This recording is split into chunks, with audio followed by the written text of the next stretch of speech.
Сайн байцгаана уу хүүхдүүдээ.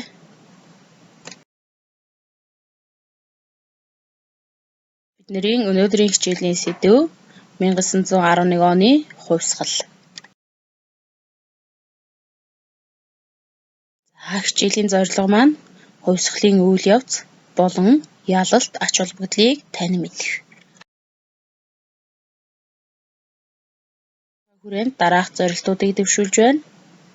Хувьсгал гарах урьдч нөхцөл байдлыг мэдэх, олноо өргөгдсөн Монгол улс байгуулагдсан нь хувьсгалын үр дүн гэсэн зорилтыг хэрэгжүүлж ажилланаа. Нэгдүгээр алхам. Хувьсгал гэж юу вэ? Нийгмийг чанарын нэг байдлаас нөгөөд аваачдаг буюу нийгэм үндэс суурьаараа өөрчлөгдөх үзэгдэл юм аа. Тэгэхээр нийгэм үндэс суурьаараа өөрчлөгдөж байгаа үзэгдлийг хувьсгал гэдэг байх нэ. Гол ойлголтуудаа дэвтэртээ тэмдэглээ яваарай. Алхам 2. Хувьсгал гарах урдч нөхцөл буюу Монгол орны байдлыг баримтаас харж бүгдээрээ тодорхойлно. 19-р зууны сүүл үеэс нийт Монгол даяар Манж хятадаас салж тусгаар тогтнох арга зам эрэлхийлэн тэмцэх болсон. Харийн ишгшээл дор ядуу буураа аж төрж ирсэн хийгээд олон улсын байдал хурцдаж их гүрнүүдийн өрсөлдөөн хүчтэй болсон зэрэг олон хүчин зүйл үүнд нөлөөлсөн. Чин гүрний төрийн бодлого өөрчлөгдөж шинэ засгийн бодлого хэрэгжүүлж эхэлсэн нь нэрмээс болсон.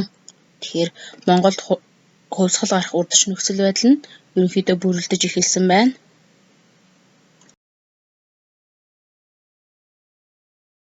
Алхам 3. Олноо өргөгдсөн Монгол улс байгуулагдсан үйл явц он цаг. 1911 оны 12 сарын 29-нд Монгол улс тусгаар тогтносныг даяар олонд тунхаглан зарлав. 8 дугаар огт Жавзан дам хутагтыг Монгол улсын шашин төрийг хослон баригч Наран гэрэлт Богдхаанаар өргөмжилжээ.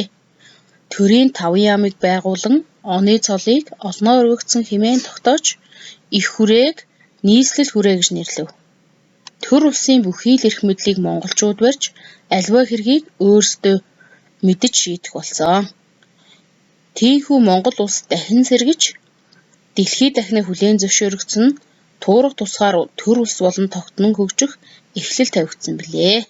Тийм ч учраас энэ өдөр нийт монголчууд баясан хөөрч, сүслэн залбирч, ёслон тэмдэглэжээ.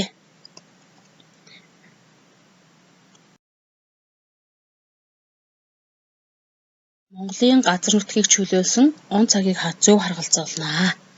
За бүгдээрээ хараад Улиастаг, Ховдыг хизээ чөлөөлсөн бэ?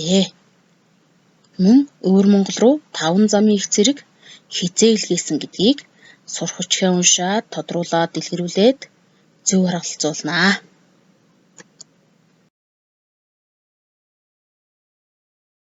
Алхам 5. Де факто гэж юу вэ? За де факто буюу тухайн улс хэрэг дээрээ бодитоогоор оршин бууг тэр улсыг тодорхойгүйгээр хүлээн зөвшөөрчгүйг илэрхийлэх ойлголт юм.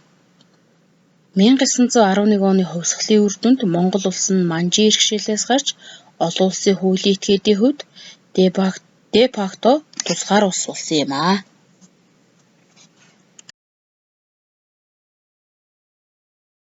За бүгдээрээ өнөөдөр үзсэн хичээлээсээ мөн цаашлаад сурахчгээсээ дэлгэрүүлж уншаад дараах асуултуудыг гэртээ хариулж нөхөж хийж ирнэ.